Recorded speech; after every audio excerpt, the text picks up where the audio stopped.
Hello friends, welcome to study with crazy Guru. Friends, आज हम DRDO September 10 ए&ए exam की तरफ से job notification stenographer, clerk, driver और फायरमैन पे निकला है।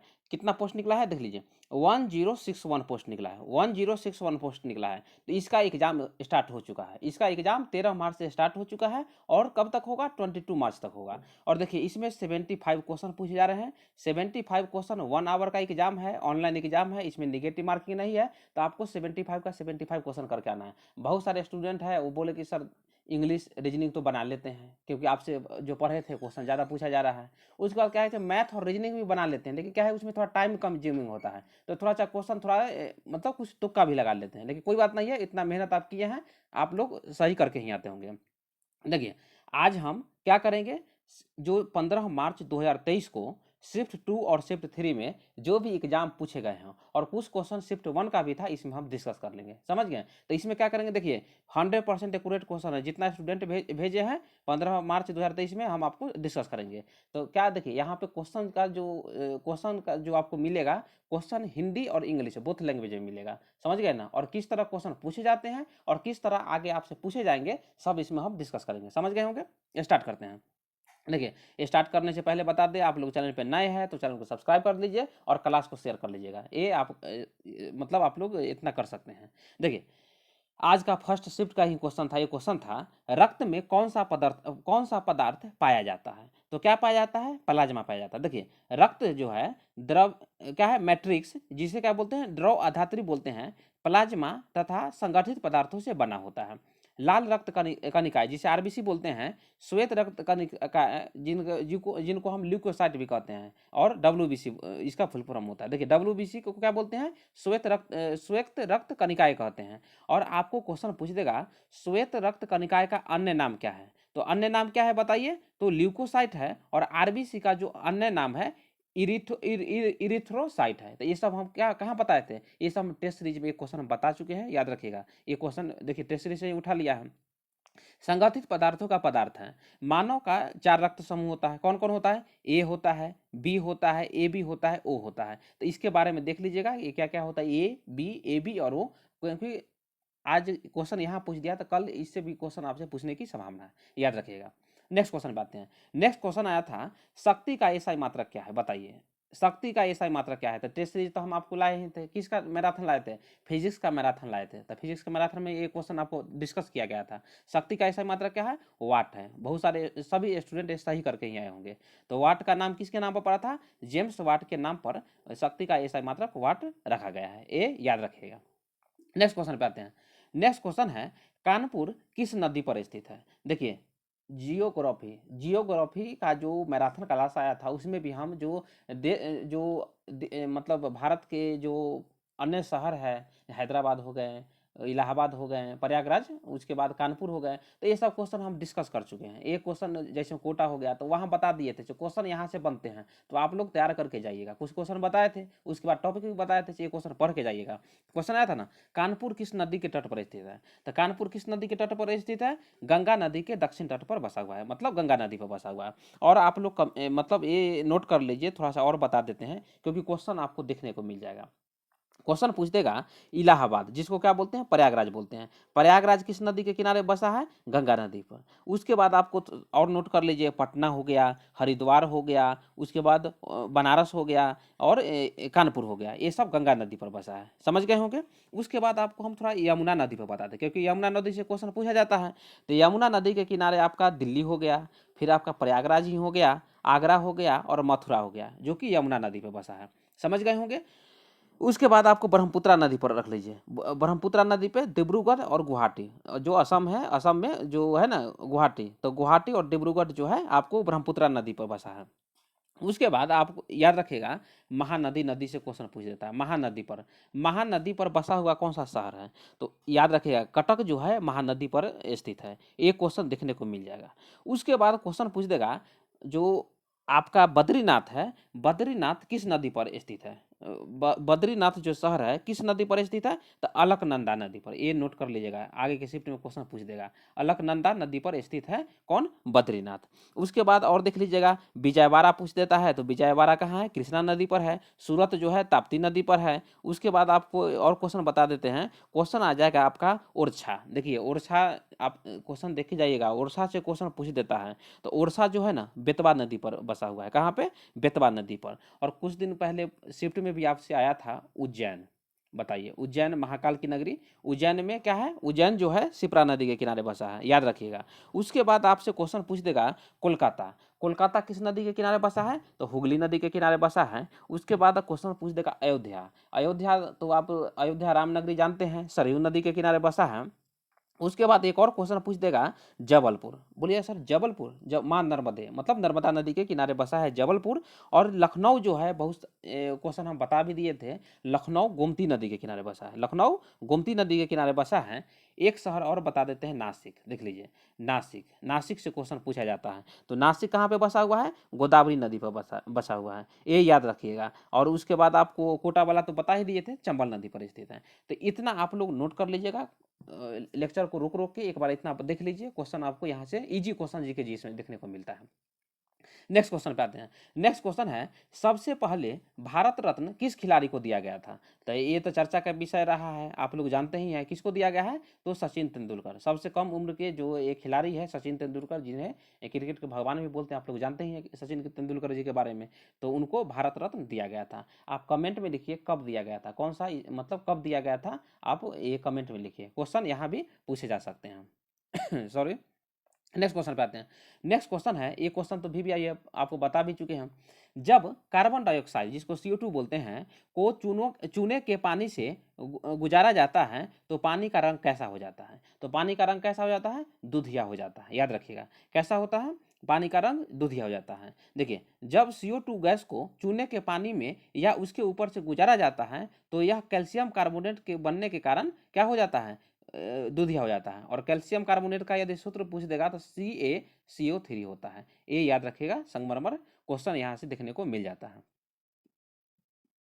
नेक्स्ट क्वेश्चन पे आते हैं। देखिए, इसलिए बोलते हैं आप लोग चैनल को सब्सक्राइब किए रहिए, क्योंकि स्टडी विद क्रेजी टीम के द्वारा, study with crazy Guru team के द्वारा बहुत मेहनत किया जा रहा है। देखिए, क्वेश्चन आपको हिंदी में भी दिया जा रहा है, इंग्लिश में भी दिया जा रहा है, ये देख के जाइएगा। उसके बाद ये क्वेश्चन बताने से पहले हम बता दें, देखिए जनवरी और फरवरी 2023 में जो महत्वपूर्ण दिवस है, एक बार आप देख के जाइएगा। क्वेश्चन यहाँ से पूछे गए, हर एक शिफ्ट में पूछे गए हैं और आपसे भी पूछे जाएंगे। तो महत्वपूर्ण दिन आपसे तिथि जो है पूछे जाएंगे। क्वेश्चन है, विश्व मानवाधिकार दिवस कब मनाया जाता है। तो कब मनाया जाता है बताइए, तो देखिए 10 दिसंबर को मनाया जाता है।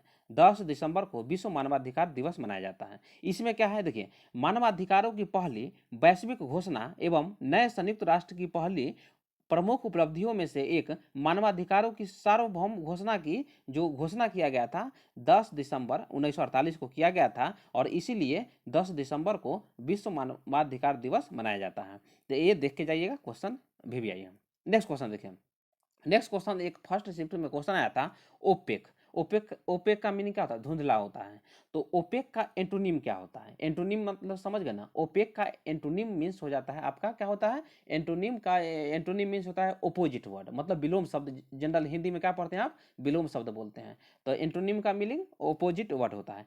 ओपेक, ओपेक का मीनिंग हो जाता है आपका धुंधला। तो क्या हो जाएगा, क्लियर, मतलब साफ साफ दिखता है, या सनी। आपका एंटोनिम जो रहा होगा ये करेक्ट आंसर हो जाएगा। तो देखिए, ये भी क्लास नोट्स में हम बता दिए थे, इसलिए बोलते हैं 90% क्वेश्चन हमारा क्लास नोट से ही और टेस्ट सीरीज और ई बुक से देखने को मिला है। जो स्टूडेंट पढ़े हैं वो समझ गए होंगे। नेक्स्ट क्वेश्चन पे आते हैं। नेक्स्ट क्वेश्चन है, देखिए, स्पोर्ट्स से क्वेश्चन पूछा जाता है। एक क्वेश्चन भी हम क्लास नोट्स में आपको बता दिए थे, ये करंट अफेयर में बता दिए हैं। क्वेश्चन था, हॉकी विश्व कप 2023 का आयोजन कहाँ हुआ था। तो कहाँ हुआ था, देखिए, ओडिशा के भुवनेश्वर और राउरकेला में। कब से कब तक चला था, 13 से 29 जनवरी, मतलब 13 से 29 जनवरी तक आयोजित किया गया था। जो क्या था, पुरुष का हॉकी विश्व कप था। समझ गए होंगे। तो इसमें क्या है, इसमें 16 टीमों के जो 16 टीम जो थे वो भाग लिए हैं।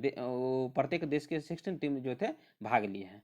तो बोलिए सर ठीक है, क्वेश्चन तो यहाँ पूछ दिया।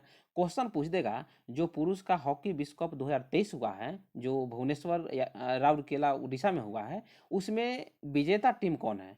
तो विजेता टीम कौन है बताइए? जर्मनी है। जर्मनी ने बेल्जियम को 5-4 से हरा दिया है। मतलब जर्मनी विजेता है, मतलब हॉकी टीम को जीता है, हॉकी विश्व कप जीता है, और बेल्जियम जो है रनर अप रहा है, मतलब उप विजेता रहा है। तो ये याद रखिएगा, क्वेश्चन VVI है, क्लास नोट से ही क्वेश्चन था।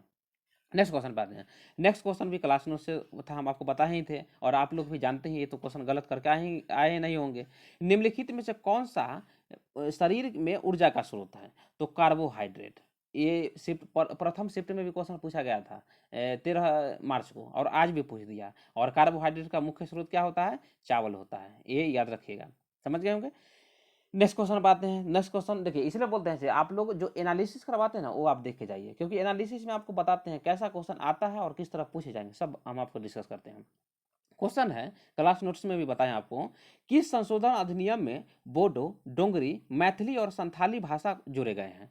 तो देखिए याद रखिएगा, 92वां संविधान संशोधन 2003 संविधान संशोधन पर हम क्लास भी लाए थे और आपको बोले भी थे, क्वेश्चन यहाँ से पूछे जाते हैं। तो देखिए आ गया ना क्वेश्चन, तो क्या है, 2003 में 92वां जो संविधान अमेंडमेंट आया था, संशोधन आया था 2003 में, उसमें संथाली, मैथिली, बोडो और डोंगरी भाषाओं को 8वीं अनुसूची में जोड़ा गया है। याद रखें, 8वीं अनुसूची में जोड़ा गया है। तो आप लोग देख सकते हैं, पॉलिटी का और इकोनॉमी का जो हम मैराथन लाए थे ना, वहाँ से बहुत सारे क्वेश्चन पूछे गए हैं। और जियोग्राफी का भी आया था, तो उसमें बताए थे ना से कौन सा शहर किस नदी के किनारे बसा है, तो क्वेश्चन आया है ना, आ गया है। नेक्स्ट क्वेश्चन पे आते हैं। नेक्स्ट क्वेश्चन है, लोक नृत्य जाकर देखिएगा, मैं जो बताया हूँ स्टैटिक जीके में क्वेश्चन आया है, जट जटिन लोक नृत्य किस राज्य से संबंधित है? तो देखिए, जट जटिन जो लोक नृत्य है मिथिला क्षेत्र में प्रचलित है। बोलिए सर, मिथिला, मिथिला पेंटिंग नहीं जानते आप? बिहार के प्रसिद्ध है, बिहार में मिथिला पेंटिंग प्रसिद्ध है, तो बिहार राज्य से संबंधित है। क्वेश्चन देखिए पूछ दिया ना, क्वेश्चन हम बताए थे, किस में बताए थे? वो जो लोक नृत्य बताए थे ना, उसमें बताए हैं, तो वहाँ से देख लीजिएगा। फेस्टिवल भी बताए हैं, तो लोक नृत्य से क्वेश्चन आ गया, जो स्टूडेंट पढ़े होंगे वो सही करके आएंगे। देखिए, जट जटिन जो है मिथिला का लोक कला एवं लोक नृत्य है। इसमें दो नाचने की टोली होती है, जो नाच गान करके, नोक झोंक करके, समझ गए होंगे ना, नोक झोंक करके, मान मनोवल करके सुखी दाम्पत्य जीवन की कामना करते हैं। तो ये याद रखिएगा, क्वेश्चन यहाँ से पूछे जाते हैं। नेक्स्ट क्वेश्चन पे आते हैं। नेक्स्ट क्वेश्चन है, नेवी का वेस्टर्न मुख्यालय कहाँ स्थित है? देखिए, नियुक्ति में हम बताए थे, जो नेवी का वर्तमान में अध्यक्ष कौन है वो बताए थे। क्वेश्चन क्या पूछा, देखिए, नेवी का वेस्टर्न मुख्यालय कहाँ स्थित है? तो कहाँ पे स्थित है?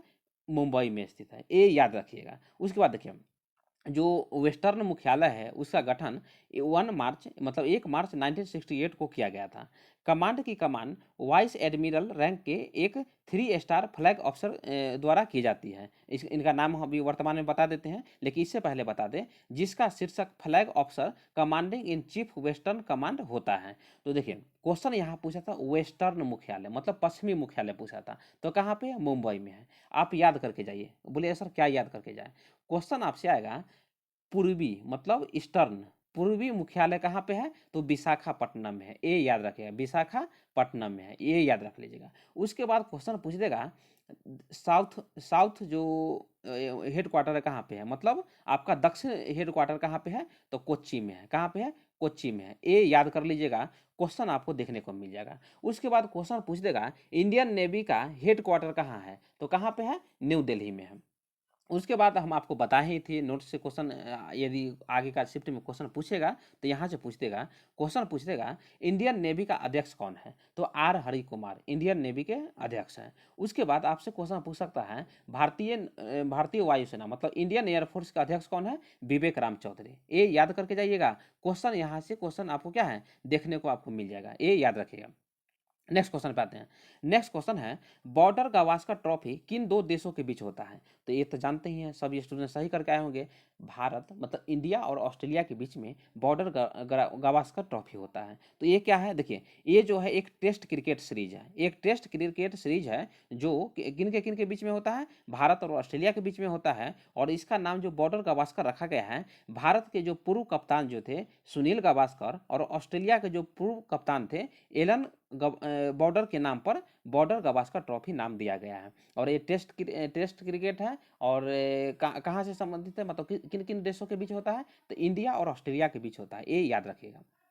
उसके बाद और क्वेश्चन देखते हैं। क्वेश्चन था पर्यटक दिवस कब मनाया जाता है। तो देखिए पर्यटक दिवस कब मनाया जाता है, 25 जनवरी को मनाया जाता है। बताए थे ना, जनवरी और फरवरी का आप जो महत्वपूर्ण दिवस है और उसका थीम है वो देख के जाइएगा, क्वेश्चन आपको देखने को मिल जाएगा।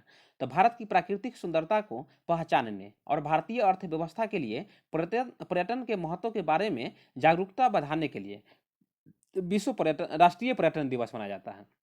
कब मनाया जाता है, 25 जनवरी को मनाया जाता है। और आप लोग कमेंट में लिखिए, हम आपको बता भी चुके हैं 2021 में 2021-22 में सबसे ज़्यादा पर्यटक किस राज्य में आए हैं। तो याद कर लीजिए कि आप सर्च मारिएगा, एग्जाम है आपका, तमिलनाडु में आए हैं। क्वेश्चन आपको यहाँ से देखने को मिल सकता है। समझ गए। और कोई भी क्वेश्चन यदि हम थोड़ा सा गलत कभी बता देते हैं तो आप लोग कमेंट में लिखिएगा, मैं आगे आपको सुधार कर दूंगा। समझ गए होंगे। नेक्स्ट क्वेश्चन पे आते हैं। नेक्स्ट क्वेश्चन है जो कि आज का मतलब थर्ड शिफ्ट का लास्ट क्वेश्चन है। इसमें देखिए, इसमें सेकेंड शिफ्ट और हम थर्ड शिफ्ट का क्वेश्चन डिस्कस किए हैं, याद रखिएगा, सेकेंड शिफ्ट और थर्ड शिफ्ट का क्वेश्चन है। नाबार्ड का मुख्यालय कहाँ स्थित है। देखिए क्वेश्चन एक क्लास नोट से है, हम आपको सेबी और नाबार्ड के बारे में तो कितना टेस्ट सीरीज में बताए हैं, याद रखिएगा। तो नाबार्ड का जो मुख्यालय है कहाँ पे स्थित है बताइए, तो मुंबई में स्थित है। कहाँ पे, मुंबई में स्थित है। बोलिएगा सर ठीक है, नाबार्ड के बारे में बता दिए, तो थोड़ा सा और विशेष जानकारी दे दीजिए, क्योंकि क्वेश्चन यहाँ से बनते हैं। तो क्वेश्चन पूछ देगा आपसे नाबार्ड, नाबार्ड का फुल फॉर्म कल के एग्जाम में यदि पूछते तो क्वेश्चन क्या होगा, national bank for agriculture and rural development होता है। उसके बाद नाबार्ड के 3 योजना होते हैं, क्या क्या होते हैं नोट कर लीजिएगा, विकास होता है, पर्यवेक्षण करना होता है, और वित्त आयोजित करना होता है। तो याद रखें क्या क्या है, विकास है, पर्यवेक्षण है और वित्त है। तो क्वेश्चन क्या था, नाबार्ड का मुख्यालय कहाँ स्थित है, तो मुंबई महाराष्ट्र में स्थित है। देखिए क्वेश्चन आपसे पूछ देगा इसकी स्थापना कब हुआ था, तो इसकी स्थापना 1981 में हुआ था। 1988 में इसका स्थापना किया गया था। यह ग्रामीण क्षेत्रों में कृषि और आर्थिक गतिविधियों से संबंधित नीति नियोजन और संचालन के लिए जिम्मेदार होता है। और इसका मुख्यालय बता दिए महाराष्ट्र में है। और कब स्थापना हुआ था, 1981 में हुआ था। और आगे के शिफ्ट में आपसे क्वेश्चन पूछ सकता है वर्तमान अध्यक्ष कौन है, तो कौन है, श्री सुचिंदर मिश्र जी है। कौन है, श्री सुचिंदर मिश्र जी नाबार्ड के वर्तमान अध्यक्ष हैं। तो देखिए क्वेश्चन यहाँ तक जो आया था हम बता दिए हैं। और आपको जो भी क्वेश्चन आपको याद आए तो मैं कल के शिफ्ट में जो क्वेश्चन आएगा तो सबसे पहले मैं डिस्कस कर दूंगा, आप लोग वहाँ से तैयारी कर सकते हैं। और देखिए यहाँ पे स्टडी विथ क्रेजी गुरु जो टीम के द्वारा स्टडी विथ क्रेजी गुरु क्यों प्रसिद्ध है यूट्यूब चैनल, बताइए। तो इसमें इन्फॉर्मेशन, देखिए करेक्ट इन्फॉर्मेशन आपको दिया जाता है। आप प्लस क्या किया जाता है, तैयारी कराया जाता है बेहतरीन तरीका से। जब से एग्जाम डेट आया है आप लोग देखे होंगे, रेगुलर 2 वीडियो, 2 वीडियो, 3 वीडियो आपको प्रोवाइड किया गया है। समझ गए ना। और बोला गया था मार्च में पेपर हो जाएगा, तो समझ गए। तो इन्फॉर्मेशन भी लेना हो, वीडियो अपलोड कर दिया गया है आज ही, वहाँ से आप लोग जाकर सही इन्फॉर्मेशन ले सकते हैं। और चैनल पर बनने के लिए क्या करना होगा, चैनल को सब्सक्राइब कर दीजिएगा। मिलते हैं नेक्स्ट वीडियो में। Thank you.